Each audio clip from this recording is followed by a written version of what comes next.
गांव के बाहरी इलाके में एक पुरानी खंडहर जैसी हवेली थी। लोग कहते थे कि वहां जाने वाला कभी वापस नहीं आता, लेकिन साहिल और उसके दोस्त राहुल और नीता को भूत प्रेत की कहानियों पर यकीन नहीं था। चलो एक रात उस हवेली में बिताकर देखते हैं, साहिल ने हंसते हुए कहा। रात के ठीक 12 बजे वे तीनों टॉर्च लेकर हवेली पहुंचे। दरवाजा जंग लगा था, लेकिन किसी ने जैसे अंदर से खोला हो। हवेली में घुसते ही ठंडी हवा का झोंका आया और उनके मोबाइल की बैटरी अचानक खत्म हो गई। भीतर एक अजीब सा माहौल था। दीवारों पर धुंधले चित्र थे जिनमें काले साए नजर आ रहे थे। एक पुरानी घड़ी थी जिसकी सुइयां 3 बजे पर रुकी हुई थी।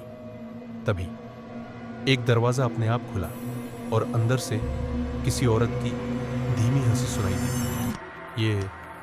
ये सिर्फ हवा होगी, राहुल ने कहा, लेकिन उसकी आवाज कांप रही थी। अचानक नीता चीख पड़ी, कोई मेरा हाथ पकड़ रहा है। सभी ने पलट कर देखा, लेकिन वहां कोई नहीं था। फिर अचानक हवेली के कोने से एक सफेद साया निकला, बिना चेहरे का, एक इंसान, भागने के लिए। जैसे ही वे दरवाजे की तरफ लपके, वह खुद ब खुद बंद हो गया। एक धीमी फुसफुसाहट गूंजने लगी, तुम यहां क्यों आए हो? तभी दीवार पर एक नाम उभर आया, अमृता। साहिल को याद आया, यह वही लड़की थी जो कुछ साल पहले इसी हवेली में रहस्यमय तरीके से गायब हो गई थी। गांव वालों का कहना था कि उसकी आत्मा अब भी यहां भटक रही है।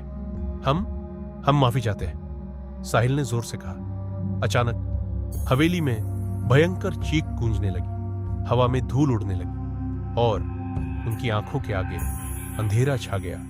जब उन्हें होश आया, वे तीनों हवेली के बाहर जमीन पर पड़े थे। हवेली अब भी वैसे ही खड़ी थी, लेकिन दरवाजे पर एक नया लिखा संदेश चमक रहा था, जो भी दोबारा अंदर आएगा वापस नहीं लौटेगा।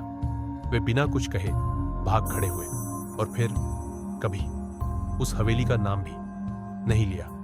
क्या तुम हिम्मत कर सकते हो उस हवेली में जाने की